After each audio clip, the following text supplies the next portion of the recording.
أيها الذين آمنوا اتقوا الله حق تقاته ولا تموتن إلا وأنتم مسلمون يا أيها الناس اتقوا ربكم الذي خلقكم من نفس واحدة وخلق منها زوجها وبث منهما رجالا كثيرا ونساء واتقوا الله الذي تساءلون به والأرحام إن الله كان عليكم رقيبا يا أيها الذين آمنوا اتقوا الله وقولوا قولا سديدا يصلح لكم أعمالكم ويغفر لكم ذنوبكم ومن يطع الله ورسوله فقد فاز فوزا عظيما أما بعد فإن خير الحديث كتاب الله وخير الهدي هدي محمد صلى الله عليه وسلم وشر الأمور محدثاتها وكل محدثة بدعة وكل بدعة ضلالة وكل ضلالة في النار. وقال تعالى أعوذ بالله من الشيطان الرجيم بسم الله الرحمن الرحيم تبارك الذي بيده الملك وهو على كل شيء قدير। সূরা মুলক আয়াত নম্বর 1। যাবতীয় প্রশংসা আল্লাহ রাব্বুল আলামিনের জন্য, যার ঐকান্তিক মেহেরবানিতে বাইতুন নূর জামে মসজিদে শালমারা বাজার জায়গির মিঠাপুকুর রংপুরের অত্র জামে মসজিদে যে আল্লাহ রাব্বুল আলামিন আজকের খুতবা ও সালাত আদায়ের উদ্দেশ্যে আমাদেরকে সমবেত হওয়ার সুযোগ দান করেছেন, কৃতজ্ঞতা আদায় করছি আলহামদুলিল্লাহ। দরুদ ও সালাম বিশ্ব মানবতার মুক্তির দূত, মহাবিপ্লবের মহানায়ক, যার আনিত আদর্শকে বাস্তবায়ন করার লক্ষ্যে আমাদের জীবনের সার্বিক প্রয়াস মুহাম্মদুর রাসূলুল্লাহ সাল্লাল্লাহু আলাইহি ওয়াসাল্লামের প্রতি যাবতীয় দরুদ ও সালাম। আজকের জুমার খুতবায় সংক্ষিপ্তভাবে যে বিষয়টি আজকে আমরা আপনাদের সামনে উপস্থাপন করার চেষ্টা করব, এটি হলো যে রাজত্ব কেবল আল্লাহর জন্যই। এই পৃথিবীতে যে 57টি মুসলিম রাষ্ট্র রয়েছে, 200-রও অধিক স্বাধীন রাষ্ট্র রয়েছে, এই পৃথিবী নামক একটি গ্রহে যে 800 কোটি মানুষ রয়েছে, এর বাইরে বিজ্ঞানীদের গবেষণায় হাজারো সৃষ্টিকুল আবিষ্কার হয়েছে, যেগুলো হয়নি, যেগুলো আগামী দিনে হবে।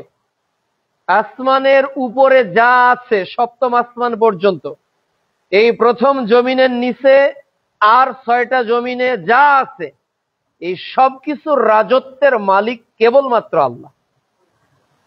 আজকে আমরা এই বিষয়টার উপর সংক্ষিপ্তভাবে কিছু কথা বলার প্রয়াস পাবো। রব্বিশ রহলি সদরি ওয়া ইয়াসসির লি আমরি ওয়াহলুল উকদাতাম মিন লিসানি ইয়াফকাহু কওলি। আজকের একবিংশ শতাব্দীর পৃথিবীতে প্রত্যেক ব্যক্তি নিজেকে ইচ্ছায় অথবা অনিচ্ছায়, ক্ষমতার কারণে, অর্থের কারণে, ক্ষমতার আসনে অধিষ্ঠিত হয়ে কোনো না কোনো ক্ষেত্রে নিজেকে কোনো না রাজ্যের মালিক আমরা প্রত্যেকেই দাবি করি।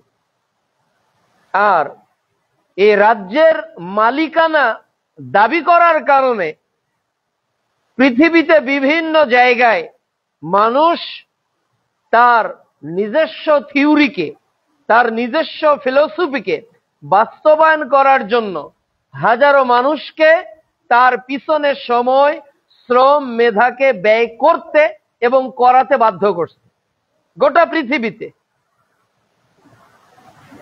কেবল বাংলাদেশ নয়, বিশ্বের প্রতিটি দেশেই একজন রাজা রয়েছে, কেউ রাজতন্ত্র চালাচ্ছে, তাদের কিছু প্রজা রয়েছে, কেউ মেম্বার অফ পার্লামেন্টে যাচ্ছে, তাদের অধীনে যে সংসদ গঠিত হচ্ছে তাদের একটা বিশাল এলাকায় তারা রাজত্ব কায়েম করছে। আর এই মেম্বার অফ পার্লামেন্টের যারা প্রধানমন্ত্রী হিসেবে নেতৃত্ব দিচ্ছে তারা গণভবনে থাকা মানুষের উপর রাজত্বের বিস্তার ঘটাচ্ছে। মাধ্যম হলো আইন বিভাগ দিয়ে নিয়ম, নীতি, পদ্ধতি তারা নিজেরা তৈরি করছে। তারা জানার চেষ্টা করে না, বোঝার চেষ্টা করে না যে মানুষের ক্ষমতা, মানুষের রাজত্বের লিমিটেশন কত, মানুষ কি করতে পারে। আর এই ক্ষমতাকে বাস্তবায়ন করার জন্য একটা বিভাগ রয়েছে, এর নাম হলো প্রশাসন। এই প্রশাসনের মাধ্যমে এই ক্ষমতার বাস্তবায়ন সব জায়গায় চলছে। একজন অপরাধীকে অপরাধী প্রমাণ করার জন্য আইনের প্রয়োজন হয়, আর একজন অপরাধীকে অপরাধী প্রমাণ করার জন্য যে আইন তৈরি করা হয় এটা আবার মানুষ রচনা করে। আবার এই প্রশাসনের মাধ্যমে যে একটা মানুষ অপরাধী হলো, এই অপরাধীদের বিচার করার জন্য আবার একটা বিচার বিভাগ রয়েছে। আর যে বিচার বিভাগ গোটা পৃথিবীতে রয়েছে, একজন মানুষ হয়ে মানুষের যে বিচার করছে, তিনি যে পদ্ধতিতে বিচার করছেন, এটাও মানুষের মস্তিষ্ক প্রসূত কোন ধারণা বা জ্ঞানের ভিত্তিতেই তিনি করছেন। তাহলে পৃথিবীতে যে আইন তৈরি হচ্ছে তা মানুষ তৈরি করেছে। পৃথিবীতে আইনের বাস্তবায়ন যে প্রশাসনের মাধ্যমে হচ্ছে তা মানুষের তৈরি করা। আর পৃথিবীতে অপরাধীদেরকে যে আইনের মাধ্যমে বিচারকরা শাস্তি প্রদান করছেন, এটাও মানুষের তৈরি করা। তাহলে আল্লাহর অস্তিত্বটা কোথায়? এ পৃথিবীতে, এ বাংলাদেশের এই সাধারণ এই ৬৮,০০০ গ্রামের এই ২০ কোটি মানুষের জন্য আল্লাহর আইন কোথায়? আল্লাহর প্রশাসন কোথায়? আল্লাহর বিচার বিভাগ কোথায়? তাহলে রাজত্বের কোন অংশে আল্লাহ আপনার কাছে আছে? আল্লাহ কি চাচ্ছেন এই কেবল ২৪০০ স্কয়ার ফিট এর একটা জায়গায় আপনি আল্লাহকে রব হিসাবে মানেন? আল্লাহ কি সেই আল্লাহ? না, ওই আল্লাহ আল্লাহ তো নেই। ২৪০০ স্কয়ার ফিটের মালিক কেবল আল্লাহ না। তাকবীরের আওয়াজ শুনে রুকু থেকে আপনি কিয়াম থেকে রুকুতে যান, আবার কিয়াম থেকে সেজদাতে যান, সেজদা থেকে ওঠেন। তাকবীর শুনে যে রবকে রব হিসেবে, রুবুবিয়তকে মেনে নেন, সালাতের মধ্যে, খুতবার মধ্যে, হজের মধ্যে লাব্বাইক আল্লাহুম্মা লাব্বাইক, লাব্বাইক লা শারীকা লাকা লাব্বাইক, ইন্নাল হামদা ওয়ান নি'মাতা লাকা ওয়াল মুলক। লাকা ওয়াল মুলক। মুলক মানে মসজিদ, তাই না? মুলক মানে মসজিদ না, মুলক মানে মসজিদ, মাদ্রাসা আর ওয়াজ মাহফিল, এই হলো মুলক আল্লাহ। এছাড়া আল্লাহর মুলকিয়াত কোথাও চলবে না। স্লোগানে থাকবে এই মসজিদে গরম করে ফেলবো, মাহফিলে ওই সাউন্ড সিস্টেম দিয়ে জাতিকে কাঁপাবো, যে সাউন্ড সিস্টেম দিয়ে ২ দিন আগে দুর্গাপূজার মাইকে বাজনা বেজেছে। এটা নিয়ে আমরা গোটা বিশ্বের ইউটিউব চ্যানেলগুলো, এই অনলাইন মিডিয়ার মাধ্যমে প্রচার করব। কিন্তু আল্লাহর রাজত্ব এই মসজিদ, মাদ্রাসা, ওয়াজ মাহফিলের বাইরে আর কোথাও রাখতে দেওয়া যাবে না, গোপনে বা প্রকাশ্যে আমরা এটা এজেন্ডা বাস্তবায়ন করছি। তাহলে আল্লাহর রাজত্ব কোথায়? আল্লাহ রাব্বুল আলামিন বলছেন সূরাতুল মুলক অধ্যায় 67 আয়াত 1। এই সূরাটা অনেকেরই জানা এবং এই সূরার আলাদা একটা ফজিলত রয়েছে এবং এই সূরাটা একটা কন্টিনিউ আমল রয়েছে প্রতিদিনের। ঘুমাতে যাওয়ার আগে সূরা মুলক পড়তে হয়। তাহলে কি পড়ছেন আপনি সূরা মুলকে? আল্লাহ রাব্বুল আলামিন প্রথম আয়াতে বলছেন যে বিসমিল্লাহির রহমানির রহিম তাবারাকাল্লাযী বিয়াদিহিল মুলক। বরকতময় তিনি যার হাতে সব কর্তৃত্ব। এ পৃথিবীতে কর্তৃত্ব মানে আমরা একটা বুঝি কর্তা আর একটা হলো কর্ম, তাই না? যে কাজ করে সে হলো কর্তা, সে হলো সাবজেক্ট, যার দ্বারা ওয়ার্ক সম্পাদিত হয়। তাহলে আল্লাহ তাআলা বলছেন যে তাবারাকাল্লাযী বিয়াদিহিল মুলক, বরকতময় তিনি যার হাতে সবকিছুর কর্তৃত্ব থাকবে। আর কি ওহুয়া আলা কুল্লি শাইইন কাদির, আর পৃথিবীতে যত ক্ষমতা আছে, পৃথিবীতে যত পাওয়ার আছে, আপনার হাতের একটা শক্তি আছে না নাই? আছে একটা শক্তি। 1 KG 2 KG 10 KG 5 KG 10 KG একটা ওয়েট আপনি নির্দিষ্ট পরিমাণ তুলতে হাত দিয়ে পারেন, তাহলে এটা কি আপনার শক্তি না? এরপর আপনি মাথায় একটা নির্দিষ্ট ওয়েট পরিবহন করতে পারেন, আপনার ঘাড়ে পারেন। বিভিন্ন কাভার্ড ভ্যান গুলো যে রয়েছে তাদের ইট বালু রড সিমেন্ট পরিবহনের একটা নির্দিষ্ট ক্যাপাসিটি আছে, এটা চাকা অনুযায়ী। 6 চাকার এক ক্যাপাসিটি, তো 10 চাকার আর এক ক্যাপাসিটি, এটা 14 চাকা হলে আর এক ক্যাপাসিটি। তাহলে এই যে প্রত্যেকের ক্ষমতা যে রয়েছে, আল্লাহ বলছে ওহু আলা কুল্লি শাইইন কাদির, তিনি সব কিছুর উপর ক্ষমতাবান। আমাদের যত ক্ষমতা আছে, আমাদের যত শক্তি আছে, আমাদের যত কলা কৌশল আছে, যত টেকনোলজি আছে, যত লিটিল বোম আছে, যত অ্যাটম বোম আছে, যত আমাদের আপনার বিভিন্ন ধরনের মানুষ মারার যন্ত্র রয়েছে, যত কিছু আছে মানুষ মানুষকে ধ্বংস করার, সে আকাশ পথে হোক আর পানির পথে সাবমেরিন হোক, সব কিছুর যত ক্ষমতা, এই সব ক্ষমতার উপর যার ক্ষমতা তিনি কে? আল্লাহ বলছেন ওহু আলা কুল্লি শাইইন কাদির, তিনি সব কিছুর উপর ক্ষমতাবান। কিন্তু maximum Muslim people are not believe it. আমরা এটা আসলে বিশ্বাস রিয়েল লাইফে করি না। আল্লাহ রাব্বুল আলামিন বলছেন সূরা ইউসুফ অধ্যায় 12 আয়াত 106 ওয়ামা ইউমিনুহুম বিল্লাহ ইল্লা ওয়ামা ইউমিনুহুম আকসারুহুম বিল্লাহ ইল্লা হুম মুশরিকুন, তাদের অধিকাংশ মানুষ ঈমান আনার পরেও মুশরিক, তারা শিরকে জড়িত হয়ে যায়। এরপর আল্লাহ রাব্বুল আলামিন বলছেন সূরাতুল বালাদ অধ্যায় 90 আয়াত 5 আল্লাহ বলছেন যে মানুষ কি মনে করে যে তাকে যে ক্ষমতা দেওয়া হয়েছে তার উপর আর কেউ ক্ষমতাবান নেই? এটা কি মানুষ মানে ধারণা করে যে আমার যে ক্ষমতা আছে, আমি বাপ আমার একটা ক্ষমতা আছে, আমি মেম্বার আমার একটা ক্ষমতা আছে, আমি চেয়ারম্যান একটা ক্ষমতা আছে, যার যতটুকু ক্ষমতা আছে। আল্লাহ বলছে মানুষ কি মনে করে ওই যে একটা পুলিশ তার একটা ক্ষমতা আছে, আপনি সাব রেজিস্ট্রার অফিসে যান, ওখানে যিনি বসে আছেন তার একটা ক্ষমতা আছে, আপনি কোর্টে যান, একজন পেশকার তার একটা ক্ষমতা আছে, আপনি একটা বিআরটি অফিসে যান, টি অফিসে যান, ওদের আর একটা ক্ষমতা আছে। মানুষ কি মনে করে যে তার উপর কেউ ক্ষমতাবান নেই? এটা কি মানুষ ধারণা করে? মানুষ এমন ভাবে মানুষের সাথে আচরণ করে মনে হচ্ছে তার উপর আর কেউ ক্ষমতাবান নাই। আল্লাহ এটাই স্মরণ করিয়ে দিচ্ছেন। অথচ আল্লাহ সুবহানাহু ওয়া তাআলা বলছেন যে আমি হলাম সবকিছুর মালিক। মানুষ যে ক্ষমতার বড়াই করছে, হাঁটুতে হাত দেওয়া যাবে না। জি, আলোচনার সময় হাঁটুতে হাত দেওয়া যাবে না, হেলান দেওয়া যাবে না, হেলান দেওয়া যাবে না। আল্লাহ সুবহানাহু ওয়া তাআলা বলছেন মানুষ যে ক্ষমতার বড়াই করে আসলে এইটার অস্তিত্ব কতটুকু। আল্লাহ তাআলা বলছেন সূরা হক্ক অধ্যায় 69 আয়াত 28 থেকে 29-এ মানুষ বলবেন মা আগনা আন্নি মালিয়া। কিয়ামতের দিন মানুষ আফসোস করে বলবেন, হায় আফসোস, আমার যে মাল ছিল এ মাল সম্পদ তো আমার কোনো উপকার করলো না।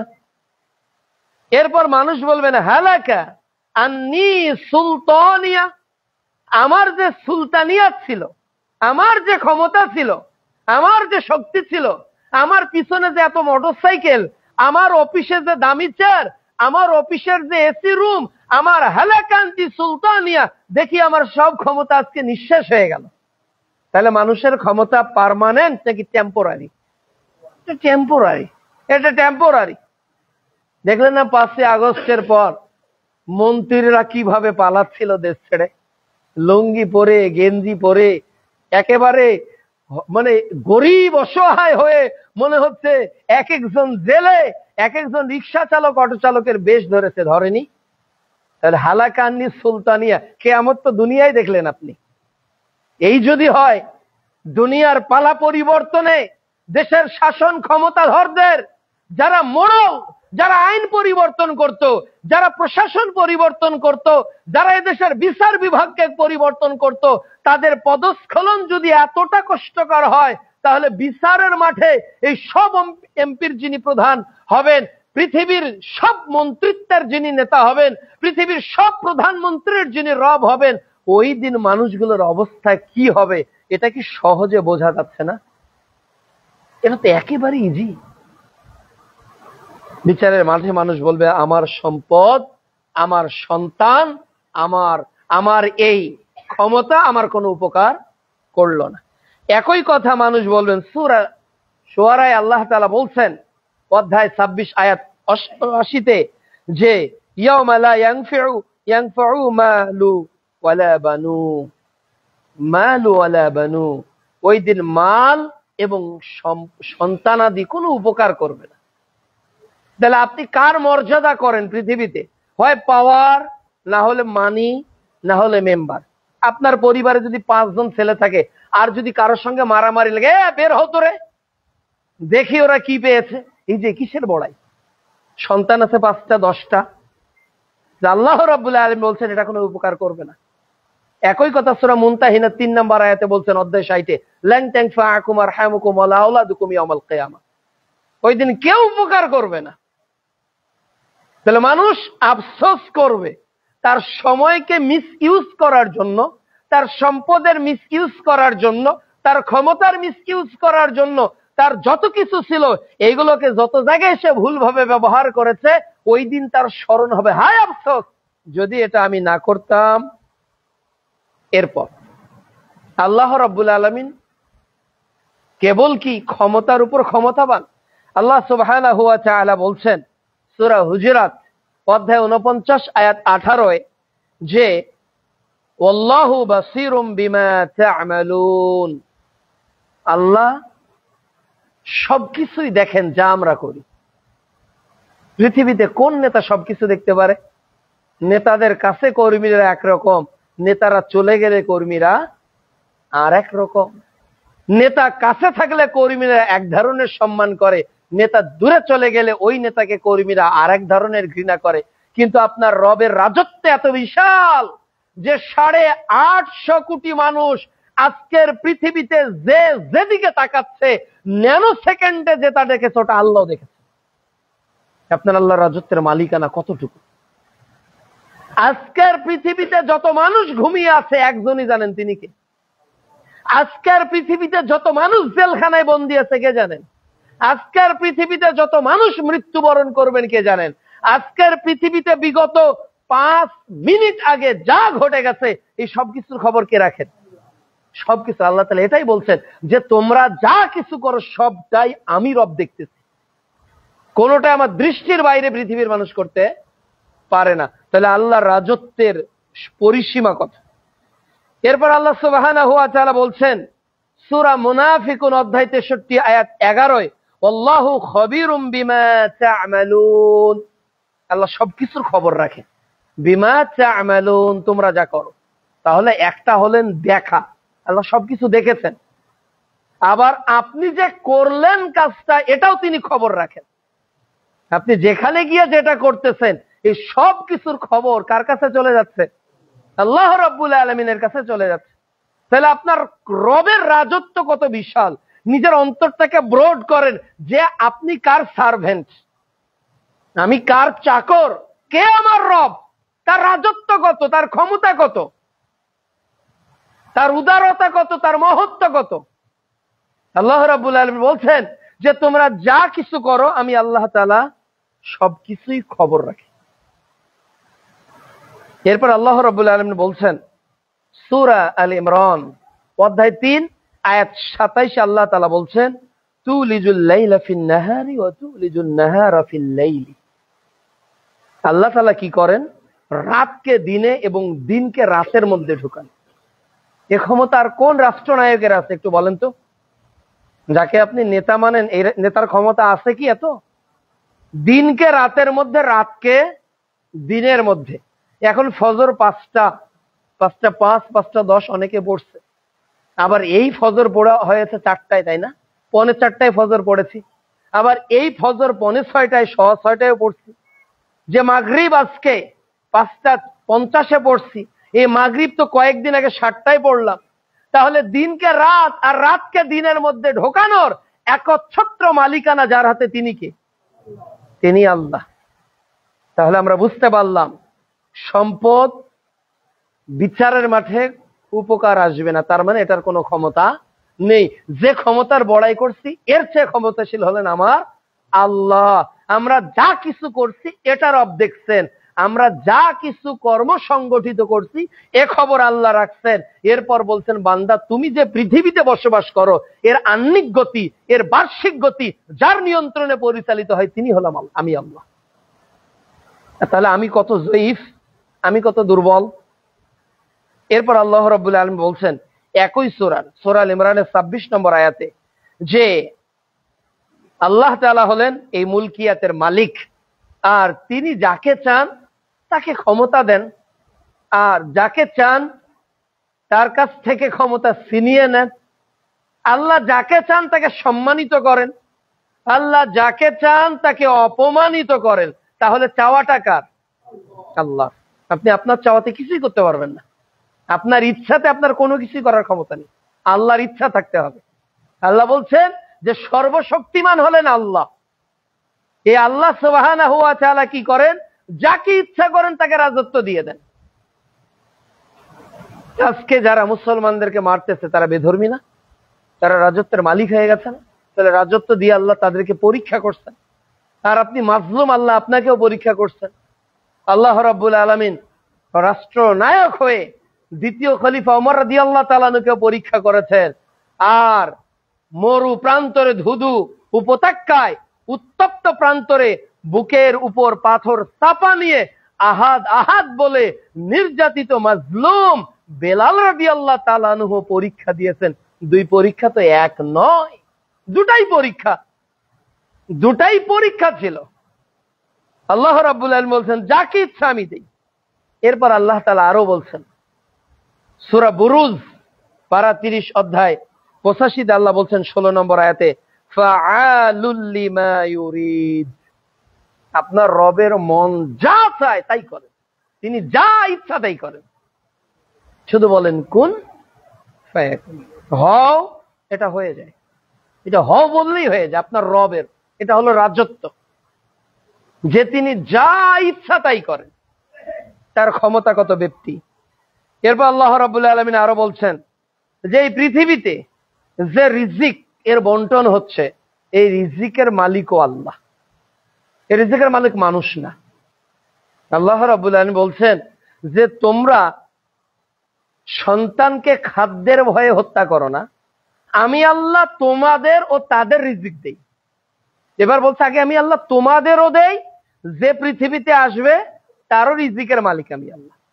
আল্লাহ রাব্বুল আলামিন অন্যত্রে বলছেন যে আমি যাকে ইচ্ছা তাকে বেহিসাব রিজিক দিয়ে দেই। সূরা আল ইমরানের 27 নম্বর আয়াতে আল্লাহ তাআলা বলছেন আমি যাকে ইচ্ছা তাকে বেহিসাব রিজিক দিয়ে দেই। আল্লাহ সূরা তালাকে বলছে অধ্যায় 65 আয়াত 3 যে আমি এমন ভাবে রিজিক দেই যেটা বান্দা কল্পনা করেনি। সূরা হুদ অধ্যায় 11 আয়াত 6 আল্লাহ বলছেন যে এমন কোন পৃথিবীতে বিচরণশীল প্রাণী নেই যার রিজিকের দায়িত্ব আমি আল্লাহ নেই। তাহলে আপনার রব খাওয়াচ্ছে, আপনার রব সব ক্ষমতার মালিক, আপনার রব সবকিছু দেখে, আপনার রব সবকিছু শোনে, আপনার রব সবকিছুর খবর রাখে। এর পরেও আজকে রাজত্ব কি আল্লাহর হাতে বাংলাদেশের আছে? যারা ছুটছে তারা কি আল্লাহর রাজত্বের পিছনে ছুটতেছে নাকি মানুষের রাজত্ব কায়েম করার পিছনে ছুটতেছে? ও টুপিওয়ালা হোক আর দাড়িওয়ালা হোক, ও যে মার্কাই হোক, কেউ আল্লাহর রাজত্ব চাচ্ছে না। সবাই নিজের পদকে, চেয়ারকে অধিষ্ঠিত করার জন্য এমন কোনো কাজ নেই যে তারা করছে না। এরপর আমরা জীবিত আছি, এরপর মরে যাব। আমরা বাঁচিও মারি, আমরা মরিও বাঁচি, পুরোটাই আল্লাহ তাআলার ইচ্ছায়। আল্লাহ রাব্বুল আলামিন বলছেন সূরা মুলক অধ্যায় 67 আয়াত 2 আল্লাযী খালাকাল মাউত ওয়াল হায়াত, আমি সৃষ্টি করেছি তোমাদের মৃত্যু আর জীবন। তাহলে আমি যতক্ষণ অ্যালাইভ ততক্ষণ আল্লাহর ইচ্ছায় বেঁচে আছি। আর যেদিন আল্লাহ নোটিস করবে, সূরা আল ইমরান অধ্যায় 3 আয়াত 185 কুল্লু নাফসিন যায়িকাতুল মাউত, সেদিন আমাদের মৃত্যু চলে আসবে। সেই দিন আমাদের মৃত্যু চলে আসবে, এমনকি মৃত্যুর 1 সেকেন্ড পরিবর্তন করার ক্ষমতা কোনো মানুষের নেই। মানুষ আফসোস করবে। সূরা মুনাফিকুন অধ্যায় 63 আয়াত 10 মানুষ আফসোস করে বলবে, আল্লাহ আমাকে আর কিছু সময় দাও, আমি দান করব, আমি ভালো বান্দা হয়ে যাবার সুযোগ দেওয়া হবে না। তাহলে হায়াতি জিন্দেগির প্রত্যেকটা সময়ের মালিককে বলেন, হায়াতে জিন্দেগির প্রত্যেকটা সেকেন্ডের মালিককে আল্লাহ। তাহলে মালিক যিনি, তার কাজ করা উচিত না আপনার? আপনি গার্মেন্টসে চাকরি করেন, আপনি গার্মেন্টসে ঢুকেছেন 10টায়, প্রত্যেকটা ফ্লোরে সিসিটিভি ক্যামেরা আছে 12টা 13টা, প্রত্যেকটা কর্নার যাতে কভার করা যায়। এখন কোন এমপ্লয়ি যদি সব কন্ডিশনকে মেনে নিয়ে বিভিন্ন কোম্পানির একজন ম্যানেজার হোক আর একজন ওয়ার্কার হোক, যে পদেই সে অধিষ্ঠ থাকুক না কেন, সে যদি কাজ না করে বসে থাকে, তাহলে মালিক হয়তো দেখতে পারবে না যদি কারেন্ট না থাকে। সিসিটিভি ক্যামেরা যদি অফ হয়ে যায়, তাহলে মালিক দেখবে না যে ওই ব্যক্তিটা 10 মিনিট কাজ না করেও তাকে মাসের বেতন দেওয়া হয়েছে। দুনিয়ার মালিক হয়তো জানবে না, কিন্তু আপনার রব, এর নিকট কি কারেন্টের কোনো ভ্যালু আছে? আইপিএস কোন মূল্য, ইউপিএস কোনটার দাম আছে? কোনটার দাম নেই। তার কাছে দিনরাত সবই সমান। এর পরেও একটা মানুষ সিসিটিভি ক্যামেরা ছাড়াও, একজন আর্মি একজন পুলিশ ডিউটি করতেছে, ক্যামেরা নেই, ঘন্টার পর ঘন্টা, এমনকি 3টার সময় ডিউটি থাকলেও ইস্ত্রি রেখে, শীতের এই সামনে শীত আসতেছে, শীতকে উপেক্ষা করে কম্বল একেবারে রুমে একেবারে হিটার ছেড়ে দিয়েছে, সব গরমের তীব্রতাকে উপেক্ষা করে এই কনকনে শীতে সে ডিউটিতে 3টার সময় চলে যাচ্ছে। কতটা সচেতন! তাহলে দুনিয়ায় যদি মানুষ মানুষের গোলামি এত গুরুত্বের সহিত করে, তাহলে যে রব রিজিকের মালিক, যে রব হায়াতের মালিক, যে রব মৌতের মালিক, যে রব আপনার শক্তির মালিক, যে রব আপনার সব খবর রাখে, ওই রবের দাসত্ব দুনিয়ার রবের চেয়ে কি বেশি হওয়া উচিত ছিল না? দুনিয়ার যার অধীনে চাকরি করেন তার চেয়ে কি বেশি গুরুত্ব দেওয়া কথা ছিল না? ছিল। কিন্তু আজকে যদি প্রশ্ন করা হয় যে এখানে যতজন মুসল্লি এখন আছেন, ততজনের মধ্যে কতজন আজকের ফজরের সালাতে জামাত ধরেছেন? আপনি নিজে উত্তর দেন নিজের মনে, আপনি কিন্তু ফেল হয়ে যাচ্ছেন। আজকে যদি আপনার একটা চাকরি পেয়ে যান, আর কালকে থেকে যদি আপনার ডিউটি হয় 4টার সময়, ভোর 4টা, আপনার বেতন 1 লক্ষ, তাহলে এই শালমারি জায়গা থেকে আপনাকে যেতে হবে পীরগঞ্জে, অথবা আপনাকে যেতে হবে সৈয়দপুরের কোনো একটা জায়গায়, যে জায়গায় আপনার বেতন হলো 1 লক্ষ টাকা মাসে। আচ্ছা বলেন তো, আপনি একদিন আগে গিয়ে থাকবেন না? আপনি বিকেলবেলা গিয়ে ওখানে সারা রাত জেগে থাকবেন, কখন 2টা বাজে, কখন 3টা বাজে, কখন 4টায় অ্যাটেন্ড করব। এটা হলো আপনার টাকার সচেতনতা। এবার আল্লাহ রাব্বুল আলামিন বলছেন সূরা ইনসান অধ্যায় ৭৬, অধ্যায় ৮৬ আয়াত, সূরা আল্লাহ তাআলা বলছেন সূরা ইনফিতার অধ্যায় ৮৬ আয়াত ৬, ইয়া আইয়ুহাল ইনসান মা গররাকা বিরাব্বিকাল কারীম, হে মানুষ কে তোমাকে ধোঁকা দিচ্ছে? সালাত আদায় করতে আমরা ধোঁকাগ্রস্ত, ইবাদতে আমরা ধোঁকাগ্রস্ত, কই দুনিয়ার নেতৃত্বের ক্ষেত্রে, দুনিয়ার পদমর্যাদার ক্ষেত্রে, দুনিয়ার সম্পদ উপার্জনের ক্ষেত্রে, দুনিয়ার বিলাসিতার ক্ষেত্রে, দুনিয়ার অর্জনের ক্ষেত্রে আমরা তো অলসতা করি না, আমরা তো ঘুমিয়ে থাকি না, আমরা তো সময়কে অপচয় করি না। তবে কেন রবের দাসত্বে আমরা আজকে পিছিয়ে গেছি? তার মানে আমরা রাজত্বের মালিকানা হিসেবে আল্লাহর অধিকারকে পূর্ণাঙ্গ রূপে আদায় করতে ব্যর্থ। এরপর আল্লাহ রাব্বুল আলামিন বলছেন, রাসূলুল্লাহ সাল্লাল্লাহু আলাইহি ওয়াসাল্লাম বলছেন সহিহ বুখারীর 4812 নম্বর হাদিসে, যে বিচারের মাঠ যখন কায়েম হয়ে যাবে, এটা আল্লাহ রাসূল সাল্লাল্লাহু আলাইহি ওয়াসাল্লাম আমাদেরকে জানিয়ে দিয়েছেন যে ওই দিন আল্লাহ রাব্বুল আলামিন 7 আসমান এবং জমিনকে হাতের মুঠায় নেবেন। এটা আমরা জানি। তাহলে প্রত্যেক আসমান থেকে আর একটা আসমানের ব্যবধান কত বছরের পথ? 500 বছরের পথ। এই প্রথম আসমান যা দেখতেছি দৃষ্টিসীমার বাইরে, এই আসমান থেকে দ্বিতীয় আসমান 500 বছর, ওই দ্বিতীয় থেকে তৃতীয় 500 বছর, এইভাবে সপ্তম আসমান এবং সপ্তম জমিন, এই 7 আসমান ও জমিনকে আল্লাহ রাব্বুল আলামিন হাতে নেবেন। এরপর সুম্মা ইয়াকুলু, এরপর আল্লাহ রাব্বুল আলামিন বলবেন আনাল মালিকু, আমি হলাম মালিক। আল্লাহ তাআলা 7 আসমান এবং জমিনকে নিয়ে বলবে আনাল মালিকু, আমি হলাম মালিক। এরপর আল্লাহ তাআলা বলবেন যে আইনাল, আল্লাহ সুবহানাহু ওয়া তাআলা বলছেন যে আইনাল মুলকুল আরদ, আইনাল মুলকুল আরদ, এই জমিনের মালিকরা কোথায়? এই আরদের মালিকরা আজকে কোথায়? বলেন তো। ওই দিন জাতিসংঘের মহাসচিব কোনো কথা বলতে পারবে না। ওই দিনে নেতানিয়াহুর মুখ থেকে কোনো আওয়াজ বের হবে না। ওই দিন নরেন্দ্র মোদী কোনো কথা বলতে পারবে না। ওই দিন বাংলাদেশের যারা নামে মুসলিম হিসেবে ক্ষমতায় এসে ইহুদি খ্রিস্টানদের এজেন্ডা বাস্তবায়ন করে, আল্লাহর আইনকে ডাস্টবিনে ফেলে দিয়ে আব্রাহাম লিঙ্কনের আইন নিয়ে কথা বলছে, তারা ওই দিন কোনো কথা বলতে পারবে না। কি টুপিওয়ালা, কি দাড়িওয়ালা, কি জুব্বাওয়ালা, কি পাগড়িওয়ালা, কেউই কথা বলতে পারবে না।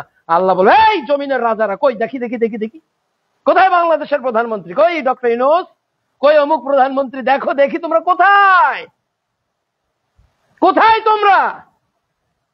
জমিনের মালিক কই?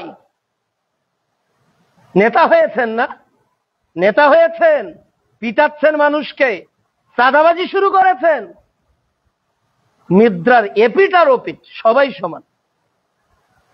মানুষকে ভালো করার মূল হাতিয়ার কি? ওহী। মূল হাতিয়ার কি? ওহী ছাড়া মানুষ কখনো ভালো হয় না।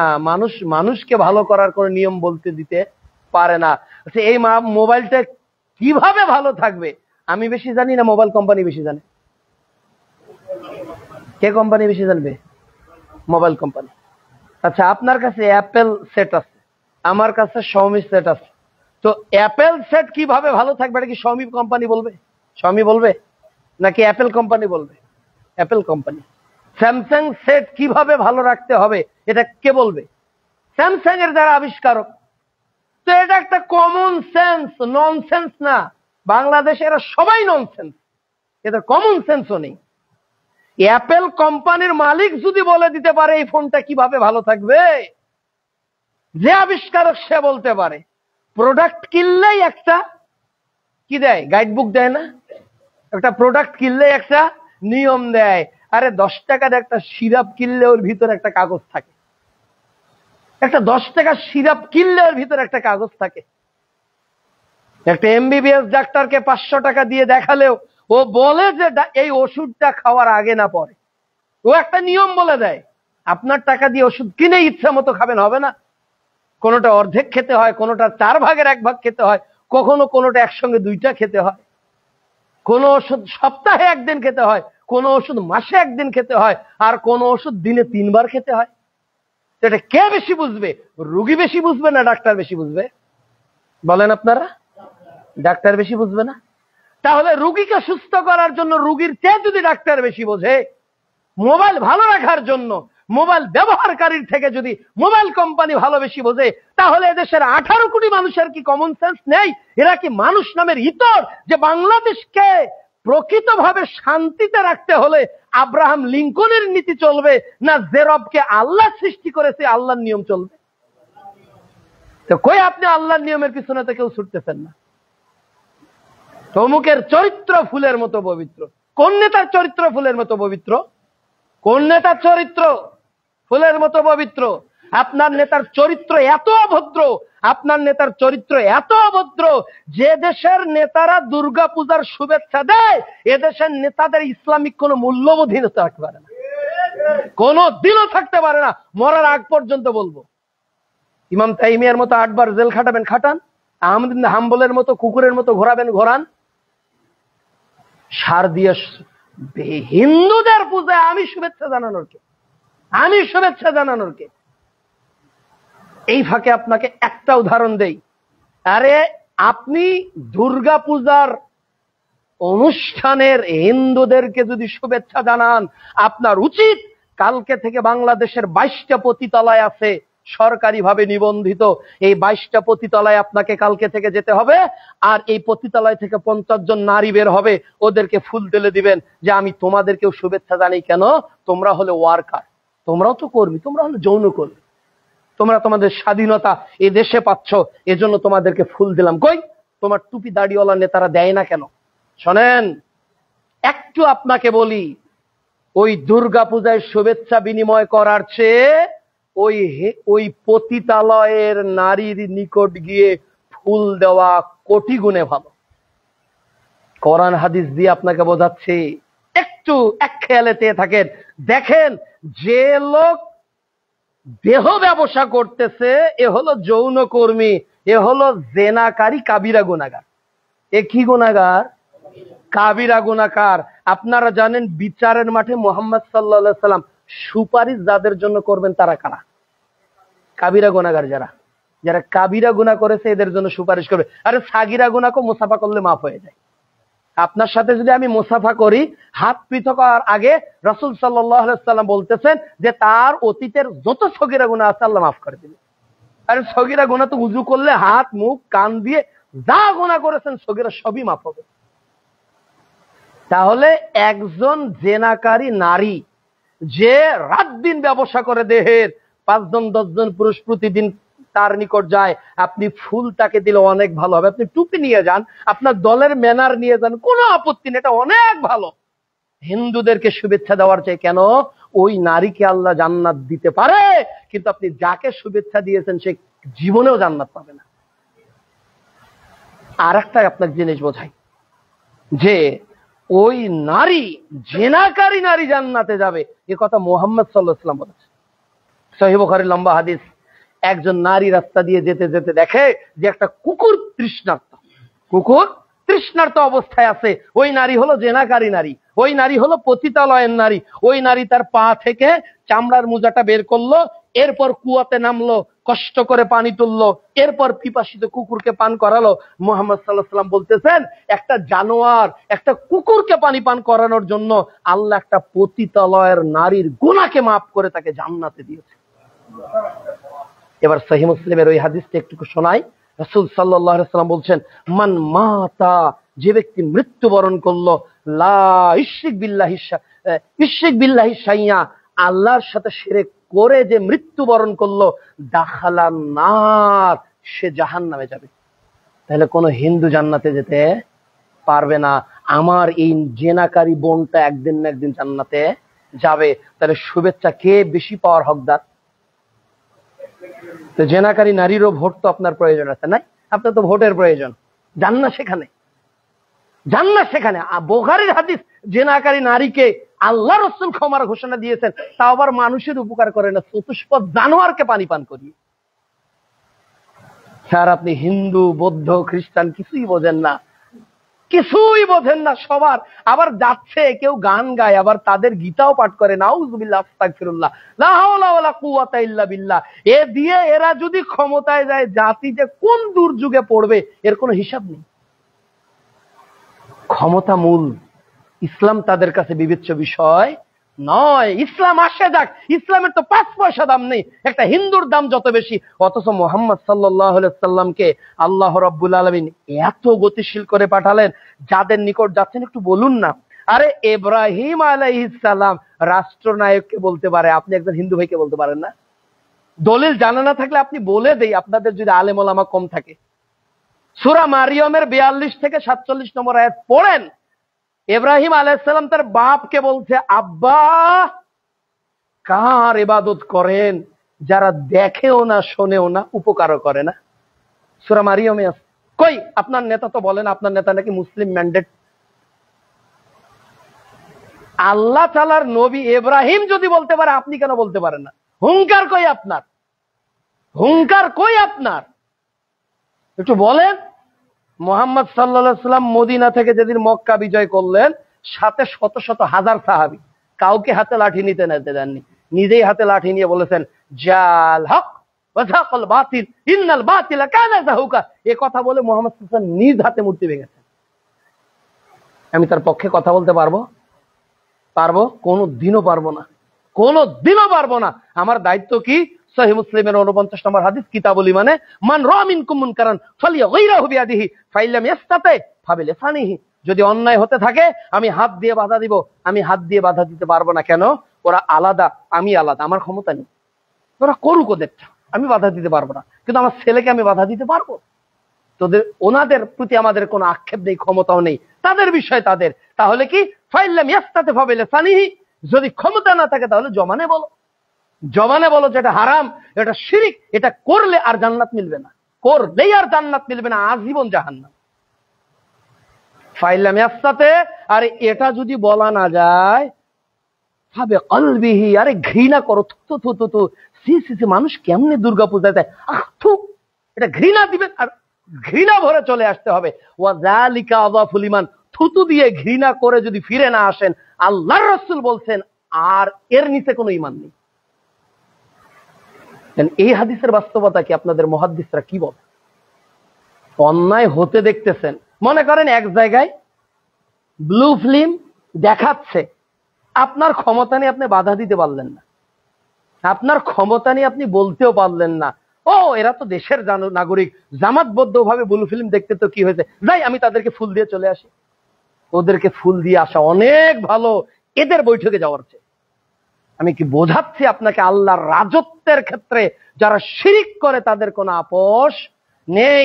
মুহাম্মদ সাল্লাল্লাহু আলাইহি ওয়াসাল্লাম বলছেন, শোনো, তোমাকে যদি কেটে টুকরো টুকরো করে ফেলা হয়, তোমাকে যদি আগুনে পুড়ে দেওয়া হয়, এর পরেও শিরিক করবে না। লোকমান হাকিম তার সন্তানকে বলছেন, বুনাইয়া, হে আমার ছেলে, লা তুশরিক বিল্লাহ, ব্যাপারটা খবরদার শিরিক করবে না। ইন্না শিরকা লা যুলমুন আযীম, শিরিক হলো সবচেয়ে বড় জুলুম। তাহলে এই কোরআন হাদিসের আলোকে এই মুলকিয়াত কার কাছে? সম্মানিত উপস্থিতি, আল্লাহ রাব্বুল আলামিন এরপর আরেকটা কথা বলবেন। এটা রয়েছে সুনান আবু দাউদের 4732 নম্বর হাদিসে। আল্লাহ তাআলা কিয়ামতের দিন সাত আসমান এবং জমিনকে হাতের মুঠোয় নিয়ে বলবেন, সুম্মা ইয়াকুলু আনাল মালিকু, আল্লাহ বলবে আমি তো মালিক। আইনাল জাব্বারুন, স্বৈরাচারীরা কোথায়? আইনাল জাব্বারুন, উত্তর পাবে না। এরপর বলবে আইনাল মুতাকাব্বিরুন, আইনাল মুতাকাব্বিরুন, অহংকারীরা কই? স্বৈরাচারীরা কই? অহংকারীরা কই? ওই দিন কোনো আওয়াজ খুঁজে পাওয়া যাবে কি? যাবে না। স্বৈরাচারীকে আমরা জানি যে মানুষের উপর অত্যাচার করে, যে মানুষকে আঘাত করে, যে মানুষের উপর অত্যাচার করে। আর রাসূল সাল্লাল্লাহু আলাইহি ওয়াসাল্লাম অহংকার কি বলেছেন? রাসূল সাল্লাল্লাহু আলাইহি ওয়াসাল্লাম বলেছেন, অহংকার হলো সেই সত্যকে এড়িয়ে যাওয়া আর মানুষকে হেয় তুচ্ছ করা। অহংকার সেটাই যে মানুষ সত্যকে এড়িয়ে যায়। এজন্য প্রিয় উপস্থিতি, তাহলে আমাদের ক্ষমতা কিছুই নেই। আল্লাহ রাজত্ব কি? আল্লাহ রাব্বুল আলামিন বলছেন সূরা আল ইমরানের 83 নম্বর আয়াতে, যে পৃথিবীতে যা কিছু আছে সব ইচ্ছায় এবং অনিচ্ছায় আল্লাহর আদেশ মেনে চলে। উদাহরণ, সবকিছুই পাবেন আপনি, সবকিছুই পাবেন। এখানে অনেকের দাড়ি পেকে গেছে, পাকেনি? অনেকের চুল পেকে গেছে, পাকেনি? আচ্ছা, আপনি ইচ্ছা করলে কি এই চুলটাকে কালো করতে পারবে না? সম্ভব? আর আপনি কালার দিবেন, আবার ওর সাদা বের হয়ে আসবে। তাহলে এই যে হলো, এটা কি কোনো আইন মানে? আইন মানে চুল? যার দাড়ি গজায় না, যার দুইটা গাড়ি, অল্প দাড়ি, সে যদি চায় যে না আমি বাংলাদেশে একটা আইন করব আমার দাড়ি যাতে মুখ ভর্তি হয়, হবে? তাহলে ইচ্ছায় অনিচ্ছায় আল্লাহ যাকে যেভাবে দিয়েছে তারা সে আইন মানতে বাধ্য। আপনি সারা জীবন যদি আপনার দাঁতের উপর 144 ধারা জারি করেন, এরপরেও দাঁত এক সময় পড়ে যাবে।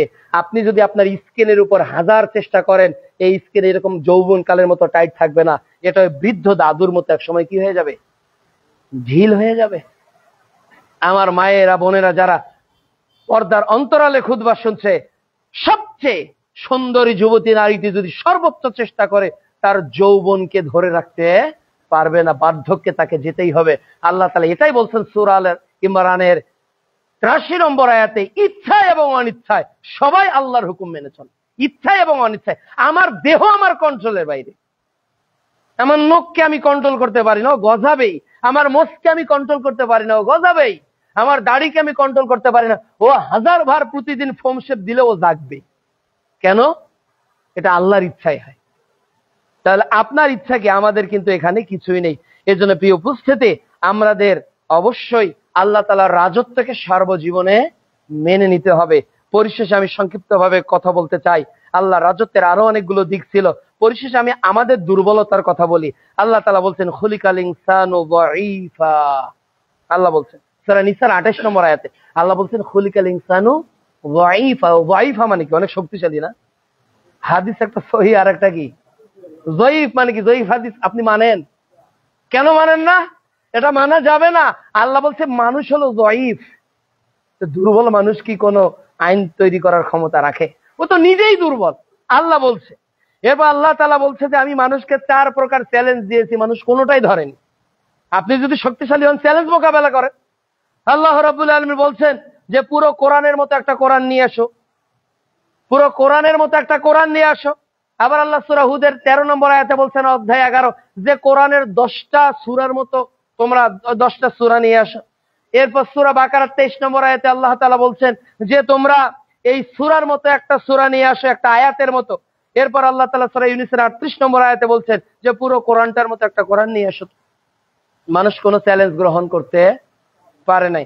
আগামী দিনে মনে হয় পারবে। বাংলাদেশে যারা ক্ষমতায় যাবে তারা মনে হয় পারবে, জাতিসংঘে যারা যাবে তারা মনে হয় পারবে। অতীতে কেউ পারেনি, ভবিষ্যতেও কেউ পারবে না। উচিত আপনাদের আল্লাহর বান্দাতে পরিণত হয়ে যাওয়া। যা করেছেন করেছেন, আজকে থেকে ইস্তেগফার। আমি সার্ভেন্ট অফ আল্লাহর, আমি চাকর হলাম আল্লাহর। আমি পৃথিবীর কোন নেতার অধীনে থাকি না, আমি পৃথিবীর কোন রাষ্ট্র মালিকের নিয়ম মানি না। আমি কেবল এবং কেবল যার নিয়ম মানি তিনি হলেন আমার রব। আমি শিরিক করতে পারি না, আমি কুফরি এই গণতন্ত্র মানতে পারি না, আমি পৃথিবীর কোন নেতার ওই সময় পর্যন্ত মানতে পারি না যে সময় তারা শিরিক করবে। আমার বাপ যদি শিরিক করে আমি বাপকে পরিত্যাগ করতে পারবো। আমার স্ত্রী যদি শিরিক করে আমি স্ত্রীকে ছেড়ে দিতে পারবো। আমার ভাই যদি শিরিক করে আমি আমার ভাইকে ত্যাগ করতে পারবো। আমার সন্তান যদি শিরিক করে আমি আমার সন্তানকে ত্যাগ করে দিতে পারবো। কোরআনে উদাহরণ আছে না? স্ত্রীকে ছেড়ে দিয়েছে নূহ আলাইহিস সালাম, লূত আলাইহিস সালাম। স্বামীকে ছেড়ে দিয়েছে আসিয়া, সন্তানকে ছেড়ে দিয়েছে কেনানকে নূহ আলাইহিস সালাম।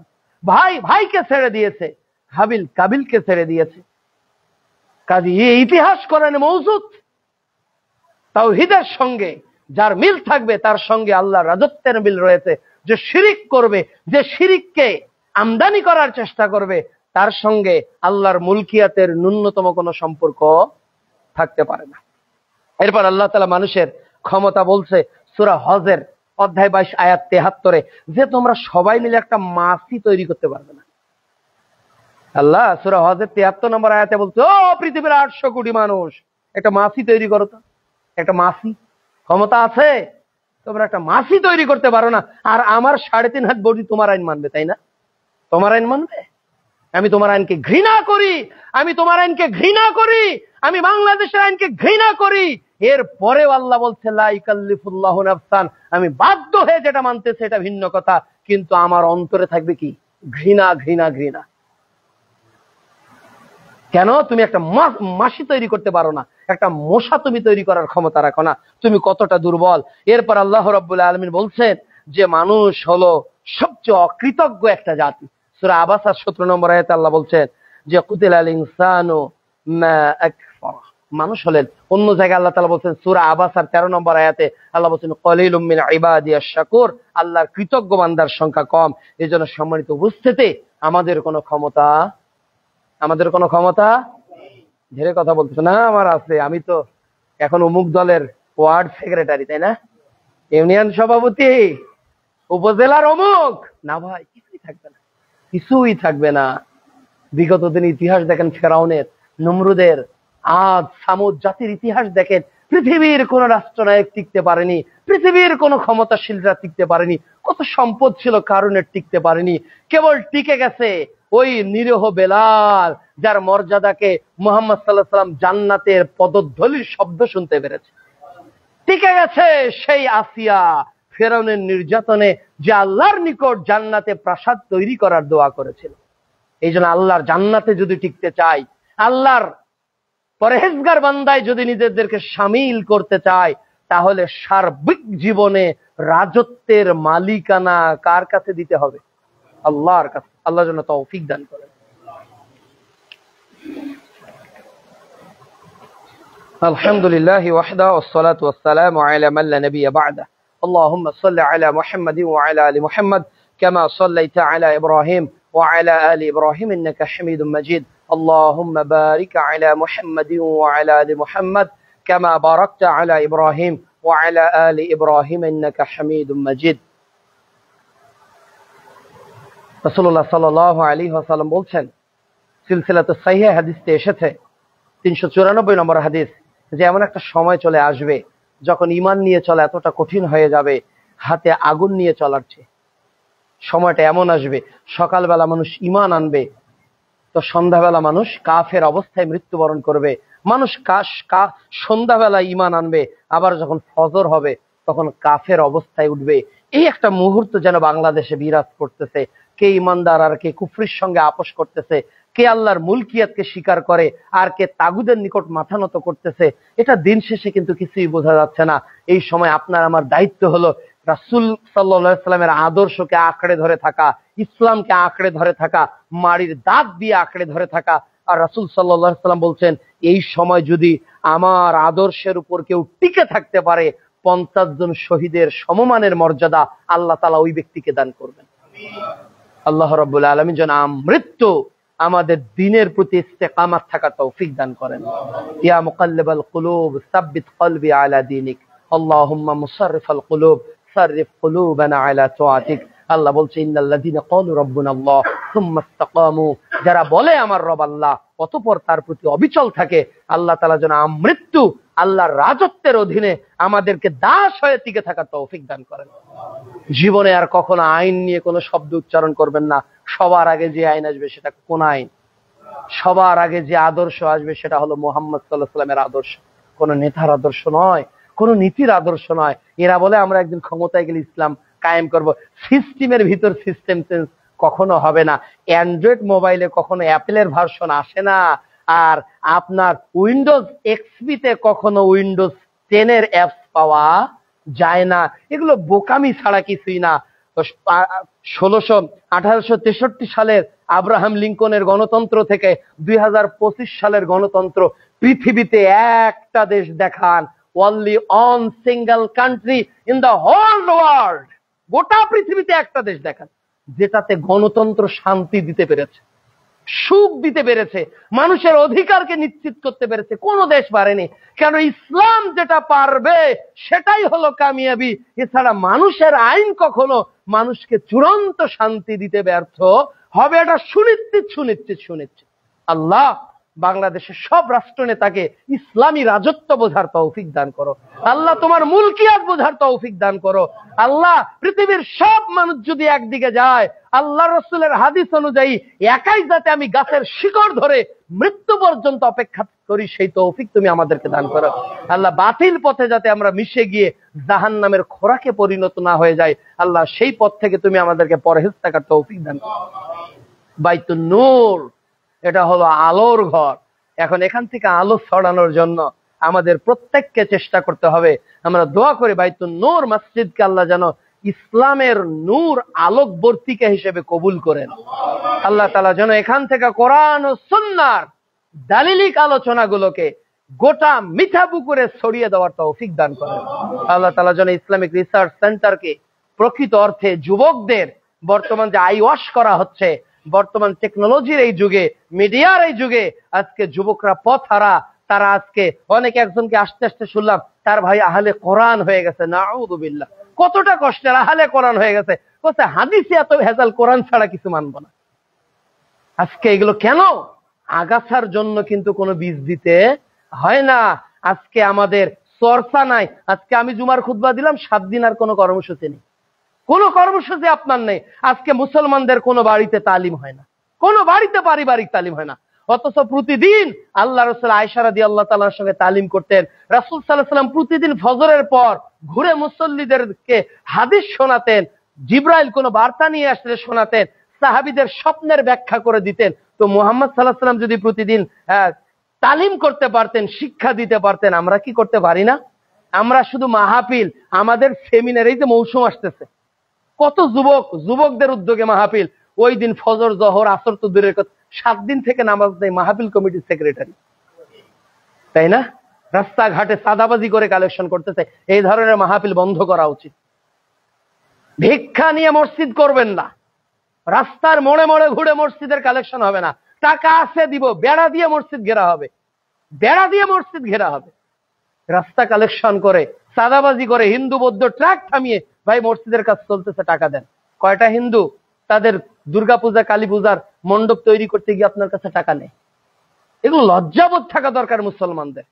কতটা নিচে আর আমরা নামতে পারি, কতটা নিচে আমরা নামতে পারি? ইসলামকে ট্র্যাডিশন বানায়েন না। ইসলাম হলো প্র্যাকটিক্যাল 24 আওয়ার্সের ধর্ম। ইসলাম সপ্তাহের একদিনের কোনো ধর্ম নয়। ইসলাম বছরে 2টা ঈদের কোনো ধর্ম নয়। ইসলাম কেবলমাত্র একটা নির্দিষ্ট সময়ের ধর্ম নয়। ইসলাম এসেছে মানুষের জীবনে প্রতিদিন 24 ঘন্টা, আনটিল আওয়ার ডেথ, পুরো লাইফে ইসলামকে অ্যাপ্লাই করার জন্য এসেছে। আল্লাহ তাআলা যেন এগুলো আমাদের বোঝার তৌফিক দান করেন। আর এই আলোচনার, এই আন্দোলন, এই আলোকবর্তিকা, এই কথাগুলো যেন বাইতুন নূর থেকে আশেপাশে ছড়িয়ে পড়ে আল্লাহ যেন তৌফিক দান করেন। এই জন্য আপনার আমার দায়িত্ব হলো বাল্লিগু আন্নী ওয়ালাউ আয়া।